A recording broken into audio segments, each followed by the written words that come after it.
Every other company said it couldn't be fixed. He had 11 days, no help, and a daughter waiting at home who still believed in him. He hadn't slept in 2 days. But if he fixed this jet, it meant 3 months of rent and a promise kept. She built an empire on control. She never expected a mechanic in a hangar to be the one person who wouldn't bend to her. It worked. After everything, it actually worked. But the moment he turned around, he realized the fight wasn't over. It was just beginning. She refused to pay him a single dollar. She had no idea that every pilot in that hangar was about to refuse to fly her jet at all. If you have ever worked yourself to the bone for someone who looked at your exhaustion and called it nothing, this story is for you. Stay until the end, because what happens in that hangar in the final 10 minutes is the kind of justice you rarely get to see in real life. And if this story moves you, hit like and subscribe, because Real Feels exists for people who still believe that decency wins in the end. Marcus Reilly hadn't planned on becoming a single father at 34. He hadn't planned on a lot of things: the ice on Route 9, the phone call at 11:47 p.m., the sound his own voice made when he had to explain to a 6-year-old why her mother wasn't coming home. Grief, he learned, doesn't ask permission before it moves in. It just unpacks its bags and stays. For the first year after Rachel died, Marcus operated on autopilot: wake Lily up, braid her hair badly, drive her to school, drive to the hangar, fix airplanes until his hands stopped shaking from something other than exhaustion, drive home, make dinner that was usually just breakfast food, because it was easier, read one chapter of whatever book Lily had picked that week, and collapse into a bed that still smelled faintly like someone who wasn't there anymore. By the time Lily turned 8, Marcus had rebuilt something resembling a life. Ashgrove Regional Airport wasn't glamorous. A single runway, a handful of hangars, mostly cargo planes, and the occasional private jet passing through on its way to somewhere more important. But it was steady work, and steady was what Marcus needed. He was the best aircraft maintenance engineer on the field, and everyone knew it, even if nobody said it out loud. He didn't cut corners. He didn't guess. If a job needed 14 hours, he gave it 16, because somewhere in the back of his mind was the certainty that the planes he touched carried somebody's father, somebody's daughter, somebody who mattered to someone the way Lily mattered to him. The trouble started on a Tuesday in October, the kind of gray Colorado morning where the mountains disappear into cloud and everything smells like the first frost.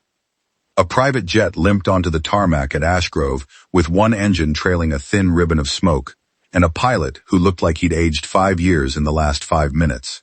The aircraft belonged to Voss Meridian Group, a logistics and real estate conglomerate that Marcus vaguely recognized from business headlines, the kind of company whose CEO showed up in magazine profiles wearing sharp suits and sharper opinions. 3 larger maintenance contractors in Denver had already looked at the jet and declined the job. The damage wasn't just an engine failure. A cascading electrical fault had corrupted half the avionics systems, the kind of problem that required someone willing to work without a manual, tracing wires by hand, testing and retesting until the logic revealed itself. Ashgrove's hangar manager, a heavy-set man named Pete who'd known Marcus for 6 years, pulled him aside. "They're offering triple the standard rate," Pete said, "but it's an 11-day window before some board meeting in Chicago. Nobody else will touch it." Marcus looked at the jet, at the exposed panel already gaping open where the Denver contractors had poked around and given up, and he thought about Lily's school tuition increase letter sitting unopened on the kitchen counter, and about the used minivan that had started making a sound he didn't like, and about how triple the standard rate for 11 days of work was more money than he did for ordinary jobs combined. "I'll do it," Marcus said. He didn't meet Eleanor Voss that first day. Her assistant, a clipped, efficient young man named Aiden, handled the paperwork, a service agreement Marcus barely had time to read before he was elbow deep in the aircraft's guts, chasing a short circuit through 200 feet of wiring bundled behind the avionics bay. The contract mentioned a rate, mentioned a deadline, mentioned a penalty clause if the work wasn't completed on time. It did not mention, because Marcus didn't think to ask, what would happen if the work was completed perfectly and on time. But the person paying for it simply decided, afterward, that she didn't feel like paying. For 11 days, Marcus barely slept. He'd drop Lily at school, work until she got out, drive to his neighbor Dolores's house to pick her up if he was running late, feed her, put her to bed, and then drive back to the hangar to work through the night, catching 2 or 3 hours of sleep on a cot Pete kept in the break room. Lily didn't fully understand what her father was doing, only that he seemed more tired than usual, and that he'd started saying, "Soon, baby, I promise," more often than he used to. On the 4th night, she'd drawn him a picture, a stick-figure airplane with a smiling sun above it, and underneath, in her careful 8-year-old handwriting, "You can fix anything, Dad." Marcus taped it to the wall of the hangar office where he could see it every time he looked up from the wiring diagrams. He met Eleanor Voss on day 7, when she flew in unannounced to check on the progress. She arrived exactly the way Marcus expected a woman like her to arrive, a black SUV pulling onto the tarmac like it owned the asphalt. Sunglasses on despite the overcast sky, phone pressed to her ear before her feet had even touched the ground. She was 52, silver blonde, sharp-featured, and carried herself like someone who had spent 30 years making sure nobody ever mistook her for soft. "You're the mechanic," she said, not quite a question, when she found him under the aircraft's belly. "Marcus Reilly," he said, wiping his hand before offering it. She looked at the grease on his palm and didn't take it. "I need this jet in the air in 4 days. Not 5. 4. "I understand that, ma'am. Don't call me ma'am. Just finish it." And she was gone, back into the SUV, back into whatever world existed for people who measured time in board meetings instead of bedtime stories. Marcus didn't take it personally. He'd met plenty of people like Eleanor Voss over the years, executives who treated hangar staff as furniture with hands. What mattered wasn't how she spoke to him.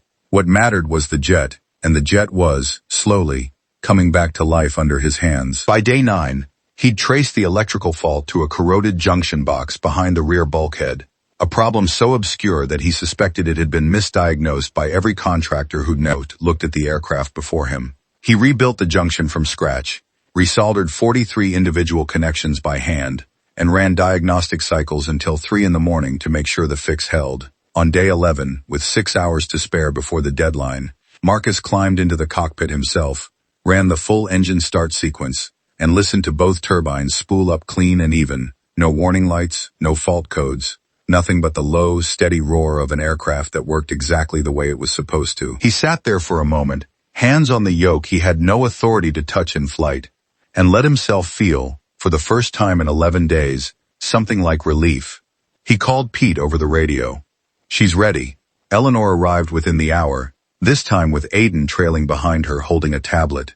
Marcus met them at the base of the boarding stairs, exhaustion sitting on him like a second skin, but proud, genuinely proud, of what he'd done. "Full diagnostics are clean," Marcus said. "Both engines, all avionics, electrical systems been completely rebuilt. She's better than new." Eleanor didn't look at the jet. She looked at her tablet, scrolling. "Aiden tells me the invoice came in at 41,000. That's the rate we agreed on. Triple standard, 11-day rush, plus parts." "That's absurd," Eleanor said, still not looking up. "I'm not paying $41,000 to a regional hangar mechanic. I'll authorize 12. That's generous for the market you're in." Marcus felt something cold settle in his stomach. "Ms. Voss, that's the contract you signed. Aiden sent it to me himself." "Contracts get renegotiated when the price is unreasonable," Eleanor said, finally looking at him, her expression flat, unbothered, the look of someone who had said sentences like this 1,000 times and watched them work every time. "You'll take the 12. Or you can explain to a judge why a hangar in a town this size can justify a bill like that. I have lawyers who bill more per hour than you make in a week. Think about which fight you actually want." She turned and walked toward the boarding stairs.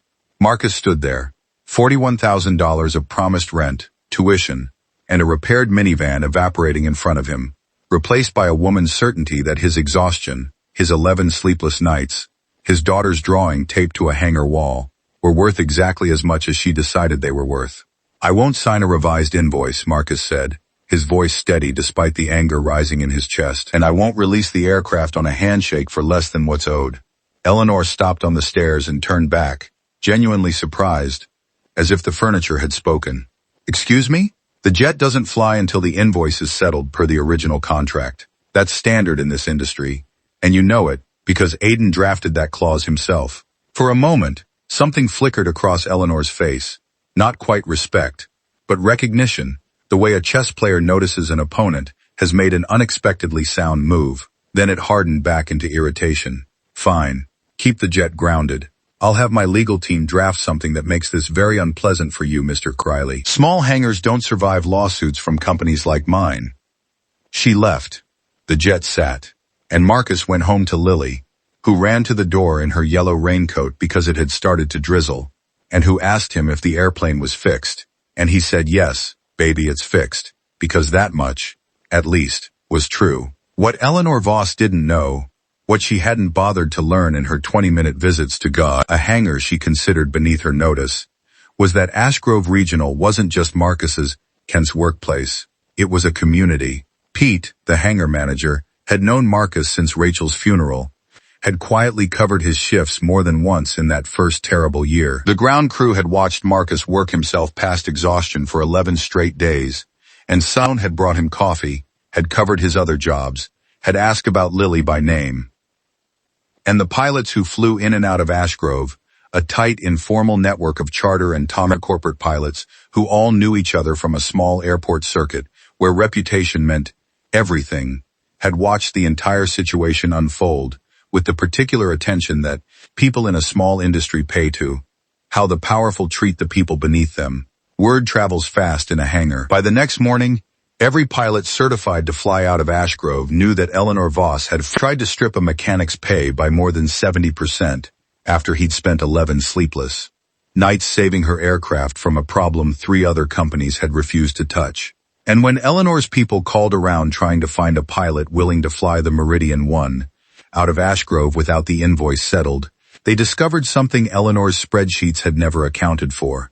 Reputation is a kind of currency too, and Eleanor had just spent hers. The first pilot to say no was a woman named Carla Jensen, a veteran charter pilot who'd flown out of Ashgrove for 9 years. I know Marcus, she told Aiden over the phone, loud enough that half the hangar heard it. I know his work.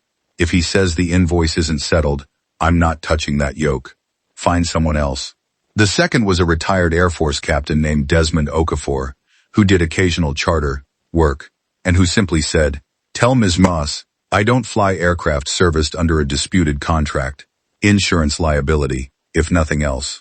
But mostly, principle. By the end of the week, Eleanor had called 7 different pilots and 2 charter agencies, and every single one had declined, some citing liability, most simply saying, in one form or another, that they weren't interested in doing business with someone who treated small operators the way she'd treated Marcus. The story had spread past Ashgrove into the wider regional aviation community, a tightly networked world where everyone eventually flies past everyone else's hangar. Eleanor Voss, who could intimidate boardrooms and outlast litigation, found herself grounded by something no lawyer could argue away, a mechanic's word, and a community that believed it. Eleanor arrived back at Ashgrove 9 days after the standoff began. And this time there was no SUV screeching onto the tarmac, no phone pressed to her ear. She walked into the hangar alone, and Marcus, elbow deep in an unrelated job on a cargo plane, straightened up when he saw her. I need my jet in Chicago in 5 days, Eleanor said. There was something different in her voice now.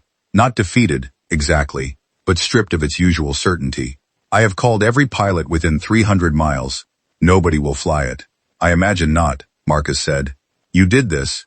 No, Marcus said, and he wasn't angry when he said it, which somehow made it land harder. I did the job you paid me, well, didn't pay me, to do. Everything else is just people deciding they don't want to be part of how you treated me for it. Eleanor was quiet for a long moment, looking at the jet through the open hangar doors. Gleaming and useless. Exactly as functional and exactly as grounded as the day Marcus finished it. The board meeting is Thursday, she finally said. If I'm not there, I lose a position I have spent 11 years building. Do you understand what that means? I understand it means about as much to you as $41,000 means to me, Marcus said, except I actually needed mine. Something in Eleanor's face cracked, just slightly, the practiced composure giving way to something raw. You think I don't know what it's like to need something, and have someone decide you don't She said, quieter now. I grew up with nothing, Mr. Reilly. I built Voss Meridian out of a 2-desk office and a business loan nobody wanted to give me because I was a 26-year-old woman with no collateral. I have spent 30 years making sure nobody could ever again decide what I was worth. And somewhere along the way, I stopped noticing when I was doing the same thing to somebody else. Marcus didn't say anything. He'd learned, in the years since Rachel died, that some silences do more work than words. 41,000, Eleanor said. Full invoice, plus a formal apology in writing, to you and to every pilot at this airport who turned me down out of loyalty to a mechanic they respect. I'll transfer it today.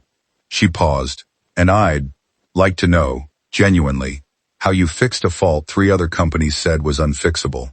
Patience, Marcus said, and a reason too. Eleanor almost smiled at that.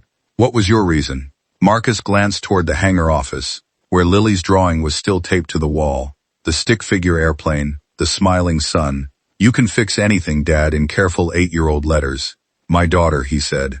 She thinks I can fix anything. I try not to prove her wrong. Eleanor followed his gaze to the drawing, and for a moment her famous composure gave way entirely. How old? 8. My father left when I was 7, Eleanor said.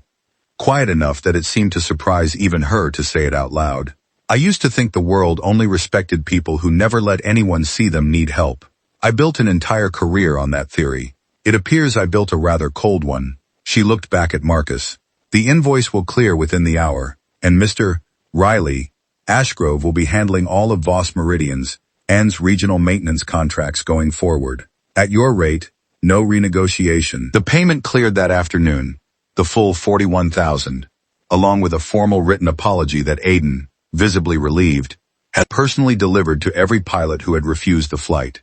Carla Jensen agreed to captain the Meridian 1 to Chicago herself, partly as a professional favor, and partly, she told Marcus with a grin, because she wanted to be the one who got to fly the jet that Eleanor Voss's and his own arrogance had grounded for 9 days. Marcus used part of the payment to finally replace the minivan, part of it to pay off Lily's tuition increase for the full year, and the rest he put away, quietly, into an account he'd started the week Rachel died and rarely touched, the one marked, in his own handwriting on a sticky note inside the passbook, for whatever she needs someday. That night, he picked Lily up from Dolores's house, and when she asked if the airplane lady had finally said thank you, Marcus laughed for the first time in almost 2 weeks. She did, he said.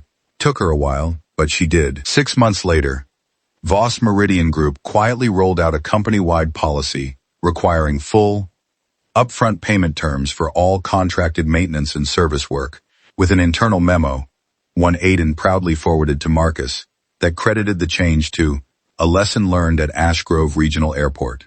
Eleanor Voss never became a soft-spoken woman.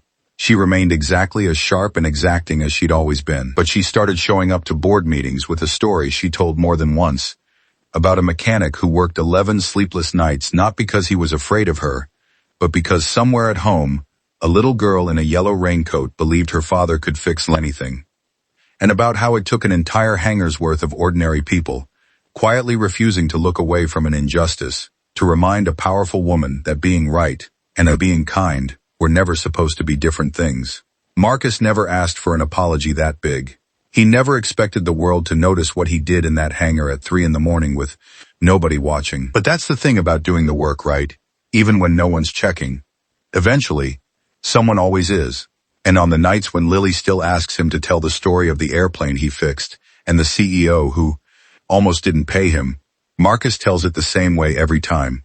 Not as a story about a jet, or about money, or even about being right. He tells it as a story about showing up for the people who depend on you, even when it costs you everything you have left, because eventually, the people around you show up too.